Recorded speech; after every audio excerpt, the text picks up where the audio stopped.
from stephjking.com, coming to you from beautiful Brisbane, Australia. And yesterday was my 7-year anniversary with my partner Tom, and it just blows my mind that it's been 7 years. I don't know if that means it's been a long time or it doesn't feel like it's a long time. I'm kind of like both, I guess.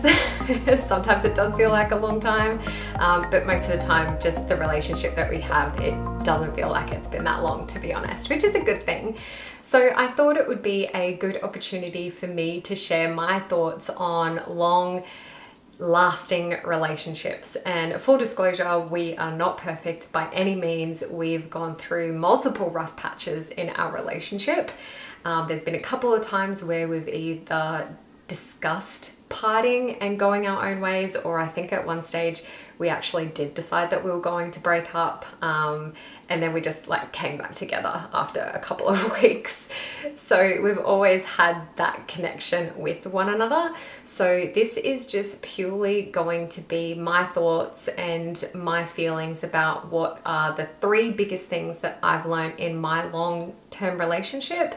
And my relationship will be different to your relationship. Every relationship is very, very different. So this is just purely me sharing my thoughts and my experiences. So in this video, I want to share with you 3 things that I've learned that I feel has just completely changed our relationship for the better. And then at the end, I also want to talk about expectations and then reality of relationships, particularly long relationships. So the first one was I dealt with my own issues. So for a very long time, unknowingly, I actually had a fear of abandonment. And that was just something that I had felt within myself based on a couple of experiences growing up. And it wasn't horrible experiences. It was just normal, natural growth of life. But things that I had experienced kind of fed into this. Well, I was always worried that people were going to leave me, the people that I loved. So I always had this fear in my relationships that no matter how good it was, I felt like I had to maybe not push the wrong buttons, or I had to tippy-toe around certain things because I was worried that if I was, too angry or too a certain way, that would push that person away. And I acted this way for a very long time in the first few years of our relationship. I'm a nurturer anyway, so I love to show my love in relationships. So I would do this all the time with Tom. I would just shower him in love in the way that I thought I was showing my love best.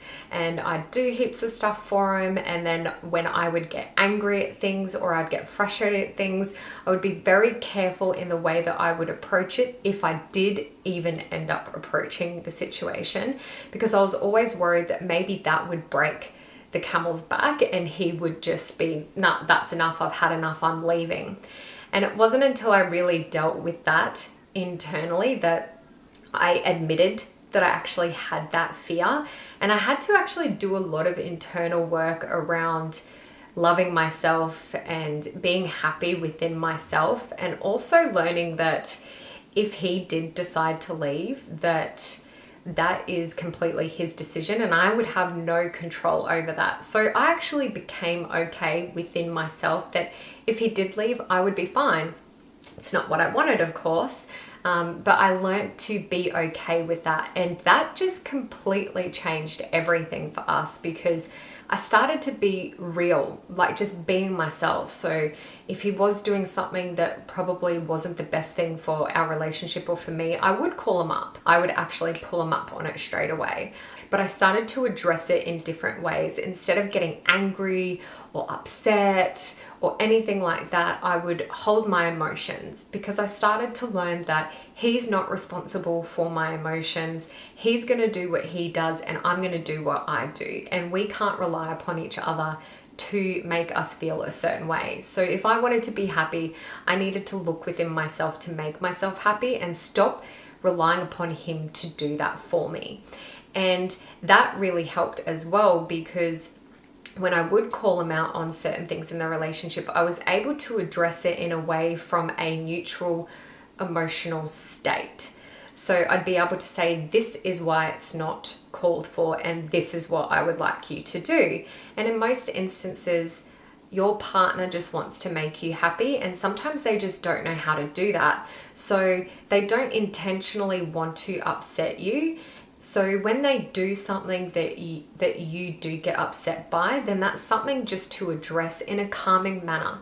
So just addressing it with them to say, this is what I didn't appreciate, this is how it made me feel, and this is what I would like you to do in the future.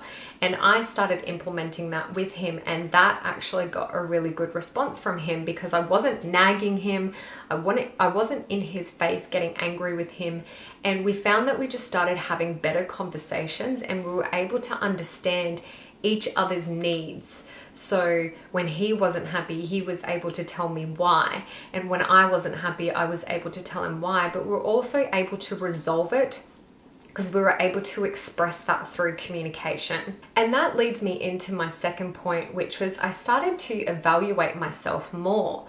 So I was mentioning that I stopped relying upon him to make me happy. So if there was a situation that would come up where he would say something or would want to do something that I wasn't happy about, and my reaction would come straight away. The moment I would hear it, whether he was telling me something or he had done it, I would automatically feel a certain way, whether it was me being upset or anger. And what I found was these emotions are always deeply connected to something else. So I would always then take a moment, instead of being like, rah, like going for it at him, I would actually go, okay, I'm feeling something negative here. Why am I feeling that way? And I would take a moment. Sometimes it could take me 5 minutes. Sometimes it could take me half an hour. Sometimes it might take me an hour. It could take me a day. It just varies depending on how severe it is, I suppose. But what I would do is I would look at the situation and I would go, why am I feeling angry about this? And what I would also do is I would look at the bigger picture as well. So for example, if we'd had a really busy week and we didn't have any one-on-one time at all, and my love language is time. So I need time with my partner to be able to feel loved and to have my love cup filled. So if we had a really busy week and then all of a sudden he got a call from a mate that was in town and wanted to catch up, and I knew he was pretty much gone for the night, I would get angry. And in past years, I'd just like blow it out of proportion. I'd be like, nah, don't want you to go. Why are you going? I'd get all sooky. I'd get all sad. I'd sit in silence on the corner, just being melodramatic, but that's pretty much what I would do. Whereas now, if that situation was to happen, I would be able to look at it and go, okay, I'm feeling this way because I know that we haven't had any quality time together. And so I'm not maybe feeling as loved up as I would normally. So then I would express that to him. So instead of me going off and getting angry at him or just sitting in silence on the couch and giving him the cold shoulder, I would actually say, look, it does upset me because we haven't had any quality time together, and I know that I'm not going to see you till tomorrow or till the following day, and we've only got the weekend to be together. And then that would open up communication between us. So instead of us getting angry at each other, we'd be able to come up to some sort of compromise. So he knew why I was getting upset, and we were able to, I guess, put in a plan in place to be able to rectify that issue. So he would still go out, which would be fine, but we would be like, we'll spend all day together tomorrow, or, we'll go on a date night during the week sometime when we've got some spare time. So it's all about just digging that little bit deeper into when you do feel a negative emotion about a particular situation or something that they've said to you. It's asking yourself why you feel that way and really digging deep into the underlying core problem, and then being able to address that. It could be such a simple fix that just gets blown out of proportion because you're not able to analyze the way that you're feeling and the real reason why you're feeling that way. And the third one was I started to create my own life. So for a very long time, I would always put him before absolutely everything, including sometimes my own happiness. And that was a huge responsibility on him, because he could just make a decision for himself to like go out or just not want to do what I wanted to do on the weekend. And I would just feel like I wasn't able to do that because I just wanted to spend all my time with him. And I just relied upon him way, way too much. And that was because I've now realized that I actually hold one of my highest values in my relationship. So what that means to me is that it's one of my priorities in life to have a really good relationship. And the thing is, I thought that I just had to always be with him and always rely upon like making him happy and doing what he wanted to do, and then getting upset when he didn't want to do what I wanted to do. And that was just creating a bit of, I guess, challenge within our relationship, because then I was always relying upon him to entertain me if I was bored, or to make me happy if I wasn't happy. And that just was way too much, just way too much expectation on him being responsible for my own emotions. So I took that back. I took back control of my own feelings. And I realized by creating my own life and having a life outside of him, that was actually going to make me happier, and it was going to remove that expectations off of him. So I started to be okay going out on a weekend and doing what I wanted to do, even if he didn't want to do it. And then what we found was we just had more to talk about. Sometimes we would sit there and just not know what to say to each other because we just had nothing to talk about. Whereas now I find that our communication is just way more open, and I have a lot more to talk about. He has stuff to talk about with me, and yeah, it's just a win-win situation. I'm happier, he's happier, and then when we do spend time together, it means a lot more to us as well, because it is more of that quality one-on-one attention time for us as a couple. And now I want to talk about expectation versus reality. So when I was growing up, I would watch so many Disney movies, and you know, it was always your happy ever after. You had your knight in shining armor that would whisk you away into the sunset. And I was like, yeah, that's totally going to be my life. So you can imagine my disappointment when I grew up and realized, well, knights don't exist for one. And I'm sure they don't ride around on their beautiful white horse and whisking you away and saving you. And side note, girl, if you feel like that you need to be saved, then you really need to look within for that and not look outside for that. And that's a big thing that I've also learned for myself. So obviously what is portrayed on TV in Disney movies, normal movies, TV shows, just not real. They might be based on some real circumstances or situations, but like I said at the beginning, each relationship is different. So you really can't compare your relationship with what you see on TV. It's just absolutely not fair to you and your partner at all, because it gets in your head and you start thinking, oh, well, he doesn't do that for me, or she doesn't do that for me. And why? Like, why isn't my relationship like that? And we see this a lot now, in particular with social media and just all this, you know, hashtag couple goals. And I've seen so many situations where you'd be looking from the outside in, and you'd see them and you would just think that they had the best relationship, and they looked so loved up, and they adored each other, and they were passionate about each other and their relationship.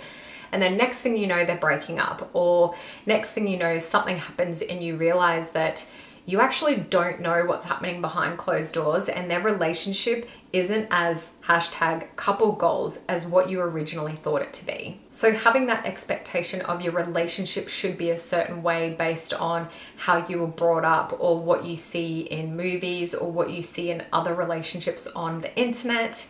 I think it's really important that you realize that that's not reality. So whilst my expectation of a happy ever after was very different as a child, I've now realized that after being with someone for such a long time, you realize that it's not always about being madly in love or being passionately in love, because sometimes you will love them with all that you have, and other times you will question it. You will go, am I really in love with this person? Am I supposed to be with them?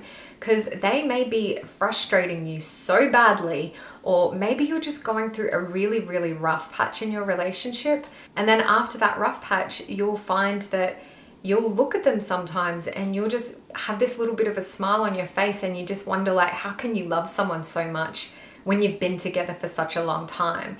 And I remember experiencing this a couple of times where we would go through really bad times, and then all of a sudden later down the track, I'm looking at him. And this happened to me the other day. I was just looking at him, and we've been together for 7 years. We've gone through probably our deepest and darkest times together over the years. And I looked at him and I just had a bit of a smile and thought, gosh, we've been together for such a long time, yet I still love this guy. It's crazy. I just feel that, like, going through those tough times together is what's actually going to make you stronger. But the thing is, the tough times could be days, it could be weeks. In some instances, it may be a year, maybe even longer. And like I said, Tom and I have gone through really rough patches, and what I found was no matter how bad it got, or no matter how much we tried to pull away from each other, there was just something that would always bring us back together. There was just this unspoken thing that you couldn't see, but you could just feel it, that would keep us coming back together and making us stronger and stronger as a couple, and also as individuals as well. And that's something that was holding us. That's love. That's love to me. It's knowing that you go through life with someone and not always being madly in love with each other, but it's going through the stages. It's understanding that you're experiencing together the good, the bad, and the ugly. And that's what I think, knowing that, is my happy ever after. Honest. It's